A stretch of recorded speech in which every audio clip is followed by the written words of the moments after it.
WPL 2025 का दूसरा match और एकदम हाई वोल्टेज फुल पैसा वसूल एंटरटेनमेंट। ये एक इंचेस मिलीमीटर्स का मैच था। मुंबई इंडियंस ने 165 का टारगेट दिया और दिल्ली कैपिटल्स ने आखिरी बॉल पर चेस करके दिखाया। चलिए मैच के हाइलाइट्स और परफॉर्मेंस के बारे में डिटेल रिव्यू करते हैं। मैं आपकी होस्ट और आपकी दोस्त निशा मानकर स्वागत करती हूँ आपका women's quick zone presence the outside view में।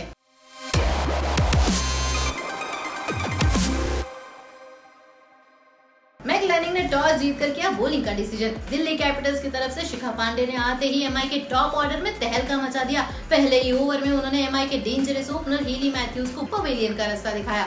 दिल्ली कैपिटल्स का एग्रेशन यही नहीं रुका। दूसरे ही ओवर में यास्तिका भाटी और नैट सिमरन ने 19 रन मार के काउंटर अटैक करने की कोशिश की, लेकिन जल्द ही शिखा ने यास्तिका को भी चलता किया। पावर प्ले के खत्म होने तक एमआई का स्कोर था सिर्फ 41 रन और दोनों ही ओपनर्स पवेलियन में थे।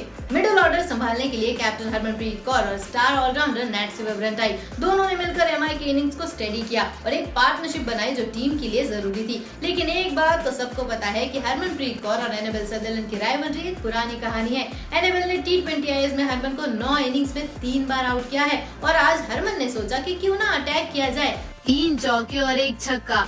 हरमन कुछ अलग ही फॉर्म में थी उनके अगेंस्ट, लेकिन लास्ट लाफ वापस सदरलैंड का रहा जब उन्होंने कैप्टन कौर को चलता किया 42 रन पर। नैट सिमरन ने आज के मैच में क्लास एक्ट दिखाया। जब एमआई के ओपनर जल्दी आउट हो गए तब नैट सिमरन ने मिडिल ऑर्डर को संभालते हुए सिर्फ 36 बॉल्स में हाफ सेंचुरी कंप्लीट की। उनके 13 जबरदस्त चौके देखकर तो लगा कि वो एक अलग ही जोन में थी, लेकिन हरमन के जाने के बाद तो मानो एक बड़ा कोलैप्स आ गया था मुंबई के साइड में। मुंबई ने अपने आखिरी 6 विकेट्स में सिर्फ 35 रन जोड़े और लास्ट 4 विकेट्स तो सिर्फ 10 बॉल के स्पेस में खो दिए। जहां एक टाइम पर लग रहा था कि स्कोर 200 क्रॉस करेगा, वहां 170 तक भी नहीं पहुंच पाई मुंबई और नैट सिमरन अकेले स्टैंडर्ड रह गए अनबीटन 80 पर। एक डिसेंट स्कोर था, लेकिन एमआई का पूरा टीम ऑल आउट हो जाना दिल्ली कैपिटल्स के जेनजी ब्रिगेड के लिए एक एज बन गया। चेस की बारी आई तब शेफाली वर्मा ने एक बार फिर अपने एग्रेसिव बैटिंग से स्टेडियम में शोर शराबा मचा दिया। बस 18 बॉल्स में 43 रन बनाकर उन्होंने मैच के डायनामिक्स को बिल्कुल ही बदल दिया। हर शॉट में एग्रेशन और इंटेंट दिखा और फैंस के लिए ये एक पावर हिटिंग शो बन गया। दूसरे ही ओवर में उन्होंने साइका इशाक को 22 रन मारे। उनकी इनिंग्स दिल्ली कैपिटल्स के लिए एक फाउंडेशन बनाकर गई।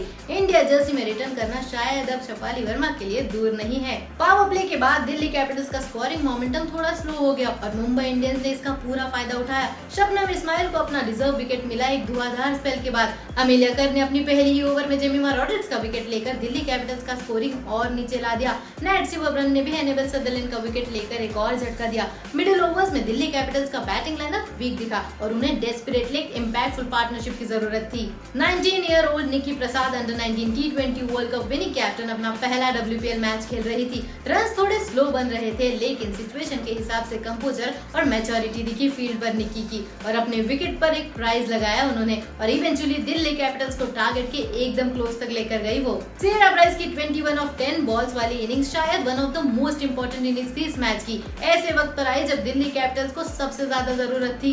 अब आ गया था मैच का क्लाइमेक्स। 16 रन चाहिए थे, जैन राधा यादव लगाती है एक मैसिव छक्का। निकी प्रसाद लास्ट ओवर के पहले ही बॉल पर 4 मारती है, लेकिन मैच में एक और ट्विस्ट तो आने वाला ही था। जब 2 में चाहिए थे 2, निकी कॉट आउट हो जाती है एंड आखिरी बॉल अरुंधति रेड्डी कैसे भी अपनी बॉडी पर पूरा स्ट्रेच करके बैट के कुछ इंचेस क्रीज पर डाल देती है एंड दिल्ली के नाम हो जाता है ये थ्रिलर मैच। दिल्ली कैपिटल्स की ये जीत किसी प्लेयर की वजह से नहीं बल्कि पूरी टीम के एफर्ट का रिजल्ट था। एफिशिएंट बॉलिंग शेफाली वर्मा ने पावर प्ले में फायर पावर दिया, निकी प्रसाद का कंपोजर और राधा यादव का वो 6। मुंबई इंडियंस की बात करें तो मुंबई इंडियंस के बॉलर्स ने बहुत अच्छा कमबैक किया। शबनम इस्माइल की वो ओपनिंग स्पेल, अमेलिया कर ने जेमिमा रॉड्रिग्स का की विकेट लिया और नैट सिमरन ने एक ऑलराउंड परफॉर्मेंस दी, लेकिन शायद वो एंड में कुछ मिसफील्ड के चलते और बैटिंग इनिंग्स में 5 बॉल्स ना खेलने के कारण हरमनप्रीत कौर की साइड पीछे रह गई। लेकिन क्या ही शुरुआत हुई है इस WPL की। 200 चेज हुआ था कल और आज एक लास्ट बॉल थ्रिलर। एक बात तो पता चलती है कि जब दिल्ली कैपिटल्स और मुंबई इंडियंस आमने सामने आते हैं तो थ्रिलर्स की गारंटी तो पक्की है।